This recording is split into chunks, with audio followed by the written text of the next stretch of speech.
आप देख रहे हैं शाहाबाद टाइम्स लाइव और अभी हम चुनावी समीकरण को देखने के लिए निकले हुए हैं। जनता के बीच लोगों से रूबरू हो रहे हैं।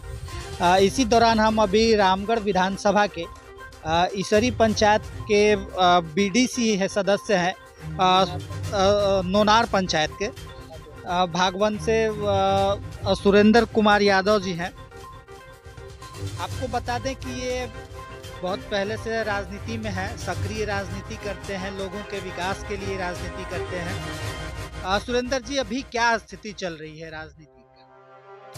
अभी खासकर बिहार की राजनीति पर थोड़ा मैं चर्चा अभी अपना वक्तव्य दे रहा हूँ। बिल्कुल, बिहार की राजनीति में एक चीज़ मैं आपको थोड़ा सा ब्रीफ कर दूं कि पहले से 3 मुख्य पार्टियां रही हैं, बीजेपी, आरजेडी और जदयू। और अभी वर्तमान में एक नई पार्टी भी लेकर आ गए हैं, प्रशांत किशोर। आपने देखा होगा पिछले चुनाव में उन्होंने यहाँ से उनके कैंडिडेट लड़े भी थे और इस बार उनका दावा है कि हम एक तीसरी शक्ति बन करके बिहार में खड़े होंगे।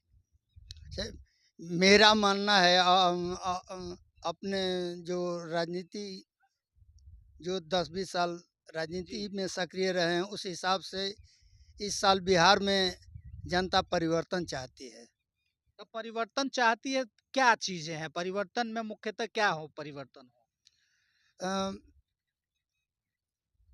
पलायन पलायन के संबंध में जो मजदूरों का पलायन होता है अब बदस्तूर जारी है। हाँ, जारी है।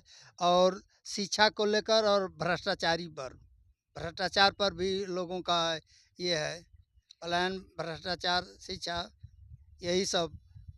थोड़ा बिहार में अफसरशाही बढ़ गई है, इस पर भी लोगों का। अच्छा, एक चीज आपने बोला कि बिहार में बदलाव की जरूरत है, तो बदलाव का विकल्प कौन हो सकता है? जनता किसको विकल्प बनाए? बेहतर कौन है? क्योंकि अगर मुख्य तौर पे देखा जाए तो ऑप्शन तो अभी हमारे पास 3 ही है। अभी नए जो प्रशांत किशोर आए हैं, क्या जनता उन पे विश्वास करेगी? नहीं, विश्वास नहीं करेगी, लेकिन जनता उनको कुछ हिसाब से प्रयास कर रहे हैं, उस हिसाब से कुछ दिखाई पड़ रहे हैं और अनुमान लगाया जा रहा है कि कुछ उनको कामयाबी मिलेगी। बशर्ते इस चुनाव में ना अगला 25 में मतलब ये हाँ, कहना चाहते हैं कि एक बेहतर विकल्प है, अगर हाँ, जनता बदलाव चाहती है, विकास चाहती है, तो उसके लिए प्रशांत किशोर बेहतर विकल्प हैं। और ये नहीं हम कह सकते हैं, नुकसान तो करेंगे। एनडीए या इंडी गठबंधन। एनडी गठबंधन जितना अब किसको कितना नुकसान करते हैं ये तो हम नहीं बता सकते हैं, लेकिन नुकसान करेंगे।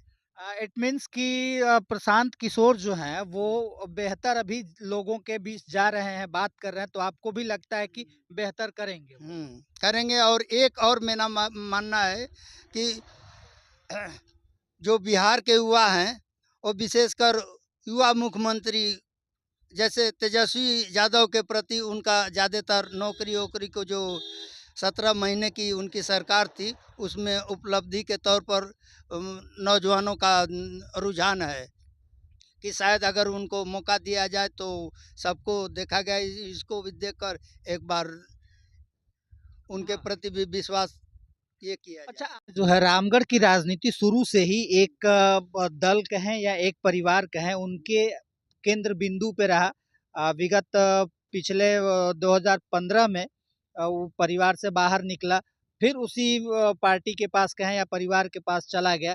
तो क्या लगता है कि इस बार उनसे हटेगा?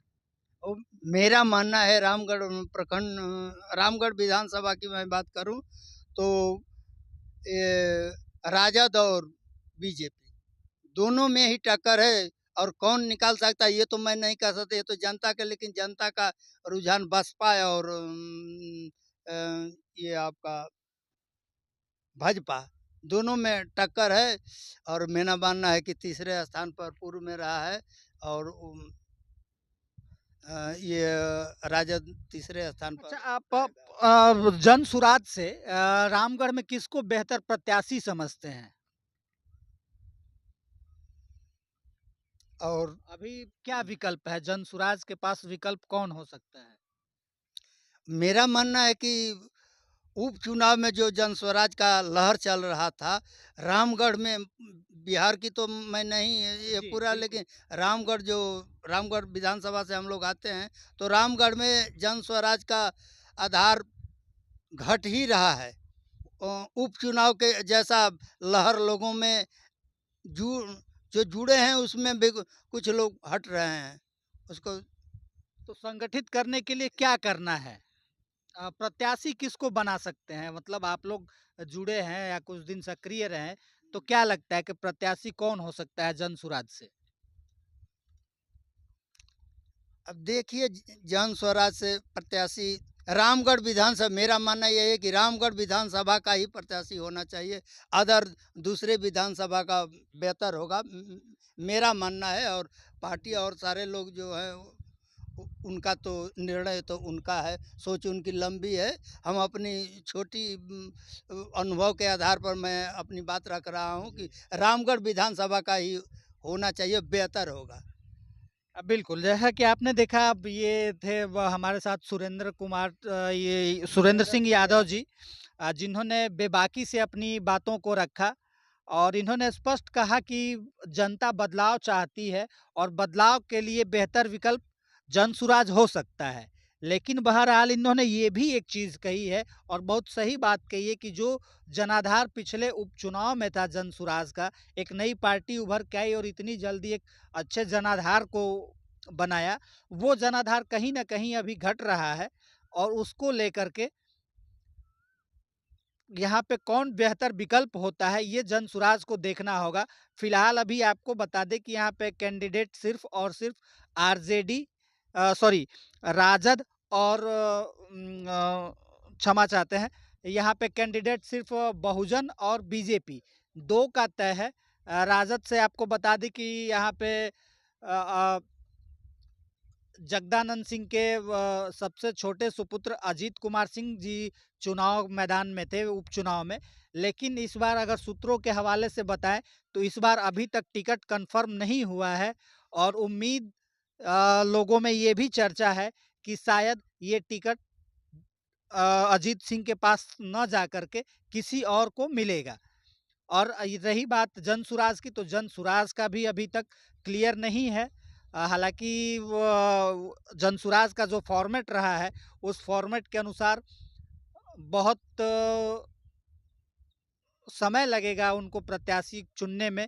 फ़िलहाल के लिए इतना कुछ। शाहाबाद टाइम के लिए सहयोगी सोनी के साथ मैं चंदन कुमार सिंह।